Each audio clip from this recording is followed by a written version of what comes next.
focus of the day. Hello students, very warm welcome on the YouTube channel of analyst IAS. तो हम बात करते हैं horticulture से रिलेटेड एक नई चीज है जिसको बोला जाता है सीडीपी सुरक्षा करके। ज्यादा खास नहीं, यूरोपीय वाउचर है ये। एंड इसके रिलेटेड हम देखेंगे कि हॉर्टिकल्चर सेक्टर भारत में कितना है, उसके लिए रिलेटेड इनिशिएटिव्स क्या हैं, ये जो यूरोपीय वाउचर है ये कैसे वर्क करेगा, इसकी क्या इंपॉर्टेंस है। सो ये सारी चीजें इसके अराउंड हम पढ़ लेंगे। So let's start Y in news. So recently जो सेंट्रल गवर्नमेंट है भारत की, इसने लॉन्च किया है सीडीपी सुरक्षा। ये सब्सिडीज जो हैं वो डिस्टर्ब की जाएंगी, खासकर की फार्मर्स को जो हॉर्टिकल्चर जैसे जो यहाँ पे सब्जियां हैं, जो फलों को उगाते हैं, और ये सब होगा क्लस्टर डेवलपमेंट प्रोग्राम के तहत। नाउ ये जो है ये इंडिया के हॉर्टिकल्चर सेक्टर की ग्रोथ को बूस्ट करेगा, जो कि नियरली हमारा जो ग्रॉस वैल्यू एडिशन है इसका 1/3 जो आता है वो यहाँ हॉर्टिकल्चर से आता है। अब अगर हम इस सुरक्षा के बारे में देखेंगे, सीडीपी सुरक्षा के बारे में, ये एक डिजिटल प्लेटफॉर्म है और ये जो है ये इंस्टेंट डिसबर्सल देगा। बेसिकली जितनी भी सब्सिडीज होती हैं वो इंस्टेंटली यहां पहुंच जाएंगी फार्मर्स को उनके उनके बैंक अकाउंट्स में यूटिलाइज करने पे जो ई रूपी वाउचर यहां पे होगा। इसकी वर्किंग कैसे होगी वो हम अभी देखते हैं। और ये जो ई रूपी वाउचर है इसको डेवलप करने वाली जो कंपनी है that is national payments corporation of India. ये फार्मर्स को अलाउ करेगा, वेंडर्स को अलाउ करेगा, या जो इंप्लीमेंटिंग एजेंसीज होगी उनको अलाउ करेगा कि जो क्लस्टर डेवलपमेंट एजेंसीज हैं, जो ऑफिशियल्स हैं नेशनल हॉर्टिकल्चर बोर्ड के, इन सबके लिए अलाउड होगा। मोर ओवर सीडीपी सुरक्षा का जो फीचर है, जैसे यहाँ पे डेटाबेस जो है उसको इंटीग्रेट किया जाएगा, पीएम किसान के साथ इस डेटाबेस को और इंटीग्रेट कर दिया जाएगा। मोर ओवर ये क्लाउड बेस्ड सर्वर पर होगा, यूआईडीआई का वैलिडेशन होगा, आधार वैलिडेशन होगा, ई रूपी का इंटीग्रेशन है, लोकल गवर्नमेंट डायरेक्टरी में होगा, कंटेंट मैनेजमेंट सिस्टम है, जियो टैगिंग है, जियो फाइनेंसिंग है, फोटोज वीडियोस का अपलोड है। ये सारी चीजें इसमें होलिस्टिक व्यू से हैं। इसका एक ही एम है कि भारत के हॉर्टिकल्चर सेक्टर को पुश करना, जो नियरली 1/3 जो एग्रीकल्चर से जो जीवीए आता है उसमें यहां हम कंट्रीब्यूट करता है। नाउ जो टोटल प्रोडक्शन है हॉर्टिकल्चर क्रॉप्स का, ये भी रिसेंट ईयर्स में बढ़ा है। 2010-2011 में अगर हम देखेंगे तो लगभग 240.53 मिलियन टन यहां पे जो प्रोडक्शन था। लेकिन अभी जो प्रोडक्शन है 2020 एंड 21 का अगर हम प्रोडक्शन देखेंगे तो that is around 334.60 million ton. ये रिसेंट डेटा है इससे रिलेटेड। ये प्लेटफॉर्म वर्क कैसे कर सकता है, तो अगर हम इसकी वर्किंग के बारे में देखेंगे तो यहाँ पर प्लेटफॉर्म जो है ये फार्मर्स को, वेंडर्स को हमने देखा, implementing agencies, cluster development agencies हो गए, नेशनल हॉर्टिकल्चर बोर्ड हो गए, ये सब इसको एक्सेस कर पाएंगे। फार्मर जो है वो लॉग इन कर सकता है अपने मोबाइल नंबर का यूज करके और एक ऑर्डर प्लेस कर सकता है। जो उसका जो शेयर है, जो भी प्लांटिंग मटेरियल उसको चाहिए, उसका जितना कॉस्ट है वो उसको वहां फोन करके ऑर्डर करके उसको प्लेस कर सकता है। लेटर ऑन क्या होगा, पेमेंट जब हो जाएगा उसके पेमेंट के बाद यहाँ पे एक ई रूपी वाउचर जनरेट किया जाएगा और ये जो वाउचर है ये मिलेगा वेंडर को, जो व्यक्ति यहाँ फार्मर को प्रोवाइड कराएगा चीजें।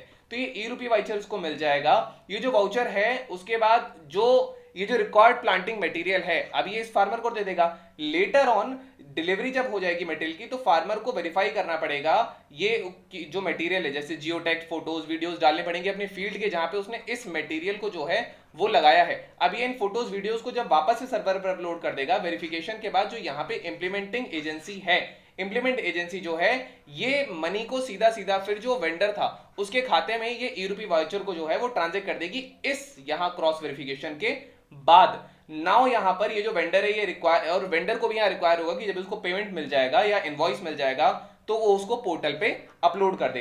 अब यहां पे इंप्लीमेंटेशन एजेंसी जो है ये सारे डॉक्यूमेंट्स को आपस में कलेक्ट करेगी और उसको सब्सिडी रिलीज के लिए सीडीए के साथ यहां पे दे देगी, ताकि सामूहिक सब्सिडी जो है वो एक साथ रिलीज हो जाए। देन ओनली जो सब्सिडी जो है उसको इंप्लीमेंटेशन एजेंसी को फिर लेटर ऑन सब्सिडी यहां पे प्रोवाइड किया जाएगा। तो ये यहां से रिलेटेड कुछ चीजें हैं।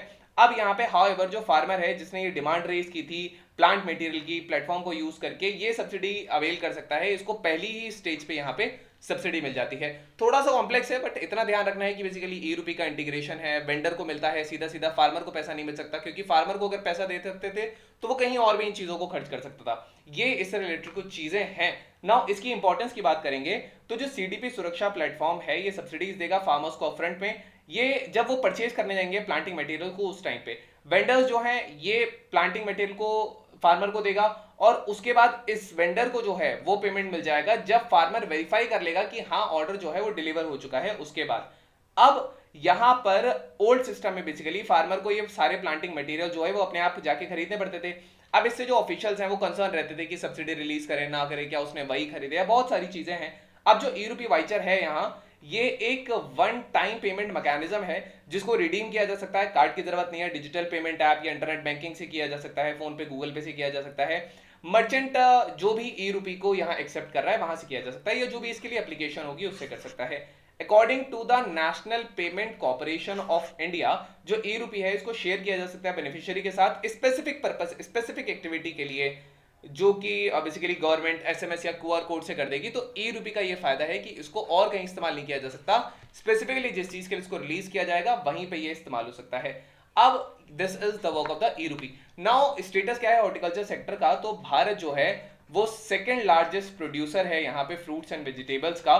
फ्रूट्स वेजिटेबल्स लगभग टोटल हॉर्टिकल्चर प्रोडक्शन जितना होता है उसका 90% जो होता है वो फ्रूट्स वेजिटेबल से आता है। इंडिया का हॉर्टिकल्चर सेक्टर हमने देखा था कि 33% जो एग्रीकल्चर का ग्रॉस वैल्यू एडेड है, या 1/3 जो है वो उसका यहाँ से कंट्रीब्यूट होता है। इंडिया करंटली जो है वो 320.48 मिलियन टन जो है हॉर्टिकल्चर प्रोड्यूस करता है, जो फूड ग्रेन प्रोडक्शन से भी ज्यादा है। और यहाँ पर जो एरिया ये लेता है वो भी फूड ग्रेन प्रोडक्शन का जो एरिया है उससे कम है, लेकिन प्रोडक्शन वहां पे ज्यादा है। अब जो प्रोडक्टिविटी है यहाँ हॉर्टिकल्चर क्रॉप्स की ये मच हायर है अगर हम फूड ग्रेन्स की प्रोडक्टिविटी यहाँ से कंपेयर करेंगे तो। मोर ओवर, तो ये यहाँ पे आपको एक चीज ध्यान रखनी है कि यहाँ पर जो हॉर्टिकल्चर की प्रोडक्टिविटी आती है वो लगभग 12.49 टन पर हेक्टेयर आती है, लेकिन जो फूड ग्रेन्स की जो प्रोडक्टिविटी आती है that is around 2.23 ton per hectare. तो यहाँ पे क्लियरली जो हॉर्टिकल्चर का जो पर हेक्टेयर वो है प्रोडक्शन वो यहाँ पर ज्यादा है।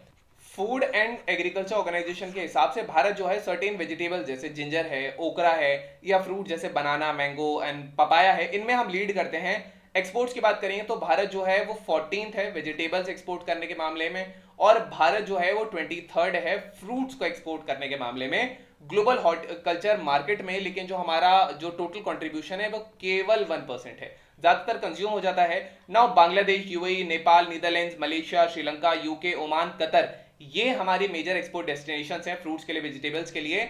एंड लगभग 15 से 20% की यहाँ पे जो जितना भी प्रोडक्शन होता है फ्रूट का, वेजिटेबल का, ये वेस्ट हो जाता है सप्लाई चेन के अंदर, कंज्यूमर लेवल पे वो हो जाता है। और जब वो वेस्ट हो जाता है वो यहाँ ग्रीन हाउस गैस एमिशन का वर्क करता है। तो ये यहाँ से कुछ चीजें हैं। अब क्लस्टर डेवलपमेंट प्रोग्राम क्या है, तो जो क्लस्टर डेवलपमेंट प्रोग्राम है ये एक कंपोनेंट है सेंट्रल सेक्टर स्कीम का, नेशनल हॉर्टिकल्चर जो बोर्ड है उसका ये है, और इसको लॉन्च किया गया था ministry of agriculture and farmers welfare ने 2021 में इसको लॉन्च किया था। ये जो है इसका एम है कि जो ज्योग्राफिकल स्पेशलाइजेशन है किसी भी हॉर्टिकल्चर क्लस्टर की, एक जगह जहां कुछ ज्योग्राफिकली वहां पे कुछ अच्छी चीज उगाई जाती है, फॉर एग्जांपल आसाम तरफ आपको दिखाई देगा कि वहां ड्रैगन फ्रूट्स की खपत ज्यादा है, तो उस एरिया लेड डेवलप करना, मार्केट लेड डेवलपमेंट, एक इंटीग्रेटेड अप्रोच होना, जहां ज्योग्राफिकल स्पेशलाइजेशन है, इंटीग्रेटेड अप्रोच है, मार्केट लेवल डेवलपमेंट है, pre production, post harvest, logistic, branding, marketing, सारी एक्टिविटीज का। सो फार यहां पर देखा जाए तो 55 हॉर्टिकल्चर क्लस्टर्स को आइडेंटिफाई यहां पे किया गया है, जिसमें से 12 को भी सिलेक्ट किया गया है कि इनकी पिचिंग की जाएगी। हर एक क्लस्टर जो है उसके पास एक इंप्लीमेंटेशन एजेंसी होगी, एक क्लस्टर डेवलपमेंट एजेंसी होगी। अब अगर हम कुछ इनिशिएटिव्स देखेंगे तो जो हॉर्टिकल्चर डेवलपमेंट के लिए लिए गए हैं वो यहाँ पे सबसे पहले जो आता है वो आता है नेशनल हॉर्टिकल्चर बोर्ड। इसको गवर्नमेंट ऑफ इंडिया ने 1984 में यहाँ सेटअप किया था। ये ऑटोनॉमस ऑर्गेनाइजेशन है, एडमिनिस्ट्रेटिव कंट्रोल होता है और मिनिस्ट्री ऑफ एग्रीकल्चर वेलफेयर के अंदर ही आती है। इसका एम है इंटीग्रेटेड डेवलपमेंट देना हॉर्टिकल्चर इंडस्ट्री का, कोलैबोरेटिंग में हेल्प करना, प्रोडक्शन सस्टेन करना, फूड को प्रोसेस करना, वेजिटेबल प्रोसेस करना। देन यहाँ क्लस्टर डेवलपमेंट प्रोग्राम है जिसके बारे में अभी अभी हमने देखा। तो क्लस्टर डेवलपमेंट प्रोग्राम बेसिकली ये इंटीग्रेटेड मार्केट लेड डेवलपमेंट देता है, pre production, post harvest, logistic, branding, marketing activities का ज्योग्राफिकल स्पेशलाइजेशन होती है हॉर्टिकल्चर क्लस्टर्स की। Then we have Chaman. Chaman basically coordinated horticulture assessment and management है यूजिंग द जियो इन्फॉर्मेटिक्स।